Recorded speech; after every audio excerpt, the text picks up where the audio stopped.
Everyone in the village respected Musa. He was the kind of man people pointed at when they wanted to teach their children about hard work. The kind of man whose name carried weight, not because he was rich, not because he was powerful, but because he never stopped working.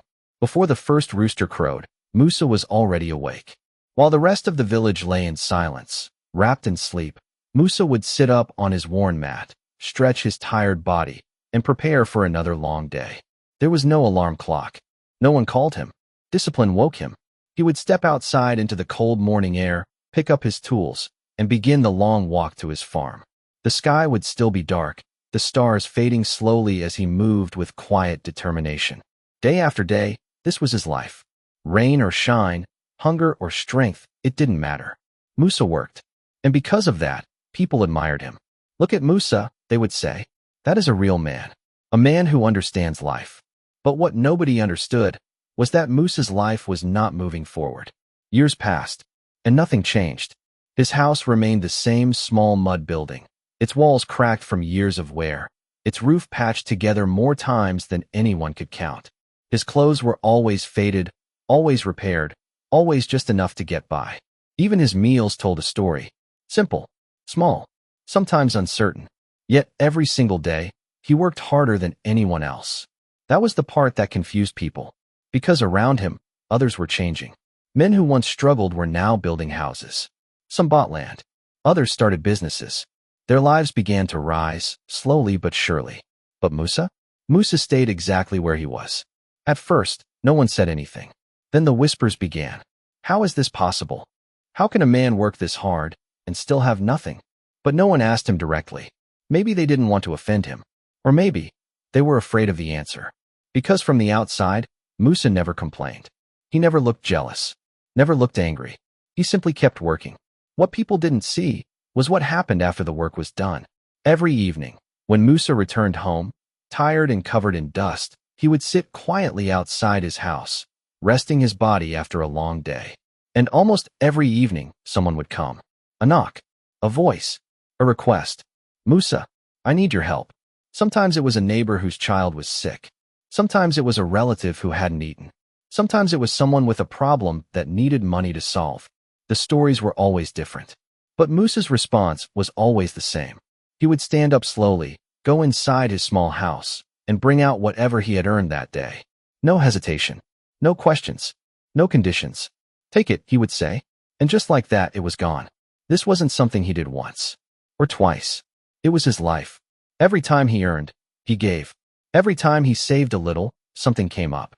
And every time someone asked, he said yes. To Musa, this was not a burden. It was a belief. He believed that helping others was the right way to live.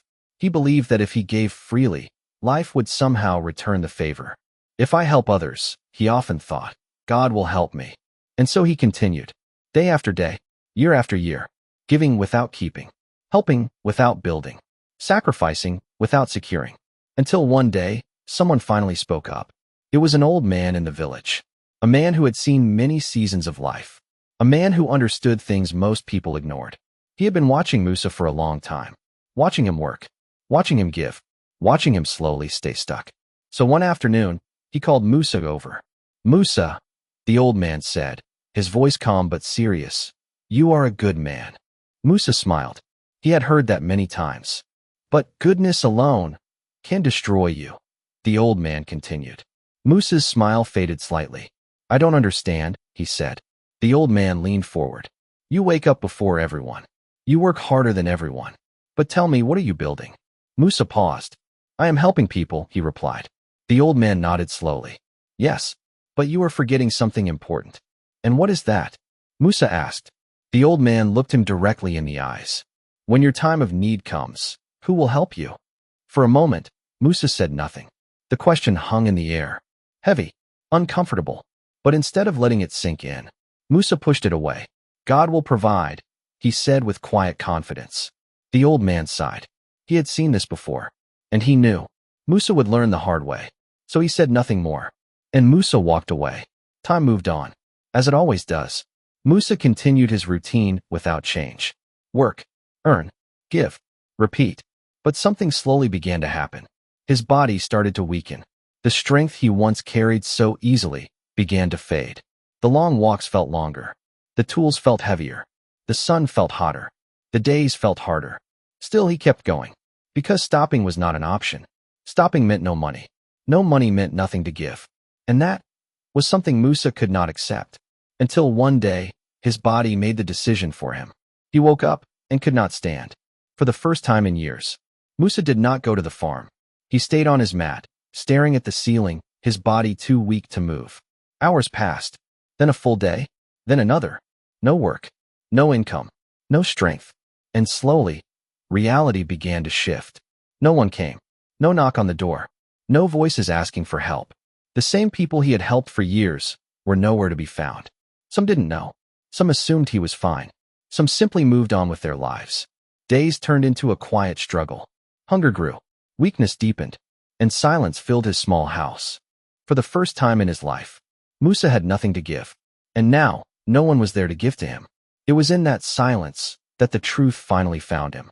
All those years of hard work, all those years of sacrifice, all those years of giving everything away, had left him with nothing. No savings, no security, no support, just memories and regret. One cold morning, the village woke up to quiet news. Musa was gone. He died alone, in the same small house, with nothing to his name. The news spread quickly. People gathered. They stood in silence, shaking their heads. How can this be? They asked. How can a man work this hard and still die broke? But then, the stories began to come out. One by one. He paid for my child's treatment. He gave me money when I had nothing. He helped me survive a difficult time. Suddenly, everyone remembered. Musa was not poor because he didn't work. He was poor because he gave everything away and kept nothing for himself. He had spent his entire life building others, while leaving himself empty. And in the end, there was nothing left. So now, think about this. Musa was a good man. No one can deny that. But being good did not protect him. Working hard did not save him. Because life requires more than effort, more than kindness. It requires balance. It requires wisdom. It requires knowing when to give and when to build for yourself. Because if you don't, one day, you may wake up and realize you have nothing left. And by then, it may already be too late.